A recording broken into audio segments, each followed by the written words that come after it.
সাংবাদিক দেখেই তড়িঘড়ি নামানো হলো জাতীয় পতাকা। খোদ বিজেপি কর্মীর বাড়ির সামনেই জাতীয় পতাকার অবমাননা। ধূপগুড়ি ব্লকের কালীহাট বিদ্যালয়পাড়া এলাকার ঘটনা। জানা গিয়েছে, ধূপগুড়ি ব্লকের এলাকার বিজেপি কর্মী শিবানন্দ শর্মা স্থানীয় কয়েকজনকে নিয়ে গত 15ই আগস্ট বাড়ির সামনে জাতীয় পতাকা উত্তোলন করছিলেন। এরপর বেশ কয়েকদিন কেটে গেলেও যেভাবে পতাকা উত্তোলন করা হয়েছিল সেভাবেই রয়েছে। বুধবার সন্ধ্যায় সেই খবর পেয়ে ঘটনাস্থলে যান আমাদের প্রতিনিধি। এরপর মোবাইলের ক্যামেরা অন করতেই তড়িঘড়ি নামানো হলো জাতীয় পতাকা। পতাকা নামানোর পর নিজের ভুল স্বীকার করে তিনি বলেন, কয়েকজনকে নিয়ে পতাকা তুলেছিলেন, তারপর নামানোর কথা ভুলে গেছে, এখন নামালাম।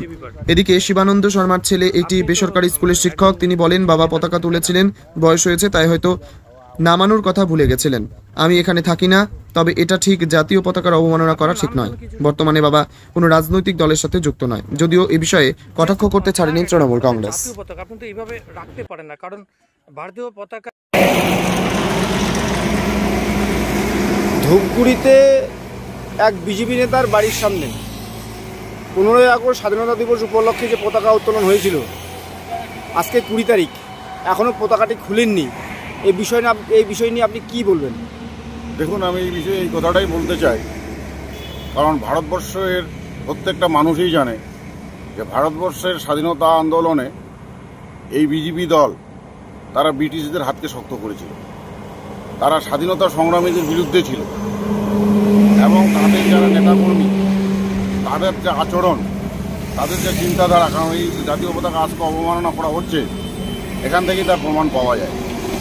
এটা একটা বিচ্ছিন্নতাবাদী দল। এরা সবসময় বিচ্ছিন্নতাবাদকে মতে আদর্শে অনুপ্রাণিত। এরা তাই বিচ্ছিন্নতাবাদ রাখতে চায়। এই বিজেপি নেতার আপনি কি শাস্তিমূলক? অবশ্যই, যে বিজেপি নেতা আমাদের এই স্বাধীনতা পতাকাকে, জাতীয় পতাকাকে যে অবমাননা করলো, তার যাতে শাস্তি হয় তার জন্য প্রশাসনের দৃষ্টি আকর্ষণ। আপনার নাম এবং পরিচয়? আমার নাম মলয় কুমার রায়, ধূপগুড়ি গ্রামীণ ব্লক তৃণমূল কংগ্রেসের সভাপতি।